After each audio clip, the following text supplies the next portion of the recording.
Hello and welcome back to the channel.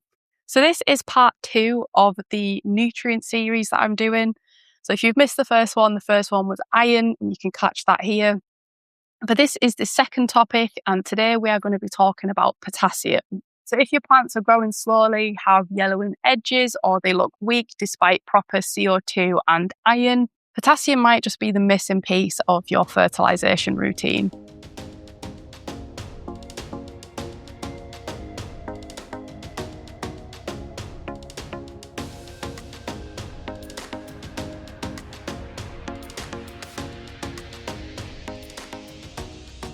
So what is potassium in plant terms? So potassium is a macronutrient, meaning that plants need it in relatively large amount, and it's one of your NPK, so your nitrogen, phosphate and potassium.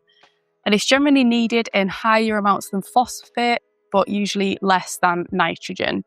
So inside the plant, potassium is responsible for regulating water movement inside the plant, activating enzymes involved in photosynthesis and energy production, protein synthesis, and maintaining cell strength and structure. So potassium keeps plants upright, strong, efficient, and metabolically active, while nitrogen builds tissue, phosphate drives energy transfer. Potassium is what allows those nutrients to basically work properly. So you can kind of think of it as a bit of like an enabler nutrient. So in an aquarium, potassium mainly comes from either fertilizers or small amounts of fish food. But unlike nitrate and phosphate, potassium does not accumulate from fish waste, or at least in any kind of meaningful amount for a fully planted tank. So if you're running high like CO2, big high-tech aquarium, potassium almost definitely always needs to be dosed.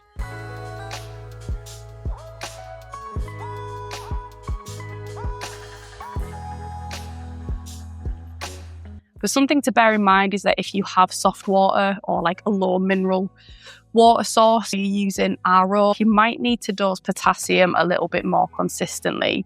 And this is because typically soft water contains very little potassium and just a low overall mineral content. And even if you add remineralizing salts, they usually focus more on calcium and magnesium, not potassium. So in these systems, there is no background supply of potassium. Fast-growing plants can deplete potassium quite quickly, especially if you're running a high-energy system. So if you're seeing pinholes in your leaves, yellowing edges, weak and brittle stems, and your nitrate is fine, potassium is often the element that you are missing. And soft water tanks or any tank will almost always benefit from smaller, more frequent dosing and just staying consistently within the sort of 10 to 30 parts per million range, depending on what type of setup that you have. So we have mentioned quite a lot of the signs of deficiencies already, but basically, just to recap it, it's yellowing or brown edges, especially on older leaves, pinholes, weak stems, leaves curling and becoming brittle, and you'll usually notice it in older leaves first. And this is because, unlike iron, potassium is mobile inside plants. So when the levels drop, the plants will move potassium from old leaves and old tissue to support new and healthy growth in the newer leaves.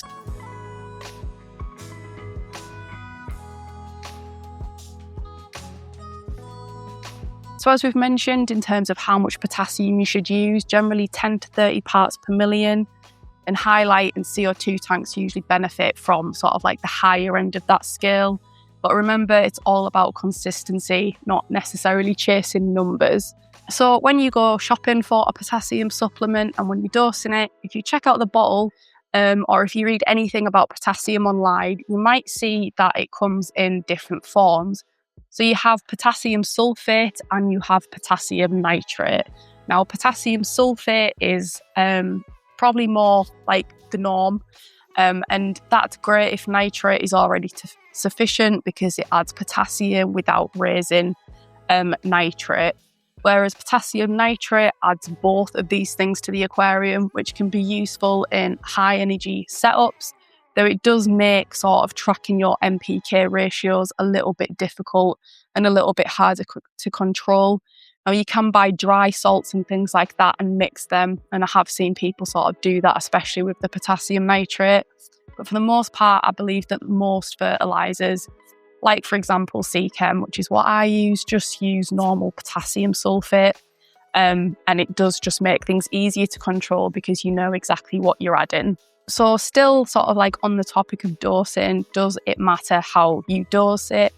And basically, as with anything, consistency is always going to beat spikes. So dumping in huge amounts can cause sort of like a temporary spike, and plants can only absorb nutrients at a certain rate. So anything else is at this point just waste. However, if you are doing sort of like the estimative index form of dosing, this might not be an issue, but you would need to perform weekly water changes. But daily or every other day sort of keeps potassium levels nice and balanced and stable.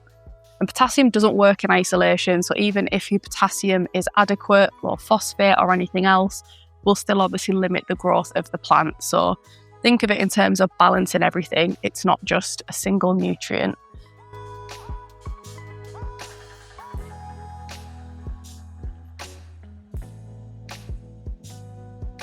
Potassium test kits, they do exist, but they're not always perfectly accurate at sort of like certain levels, especially at low levels. So your plants are generally the best indicator. So as we've mentioned, any signs of deficiency generally means that you've probably got low potassium levels. So does potassium, or does dosing too much potassium, potentially by accident, cause algae? And the answer is kind of no, not really. Potassium isn't a nutrient that directly feeds algae. And in fact, low potassium can indirectly encourage the growth of algae by weakening overall plant health and the plant growth. And obviously, strong, healthy plants help to outcompete algae, and a balanced potassium dosing regime helps to support that.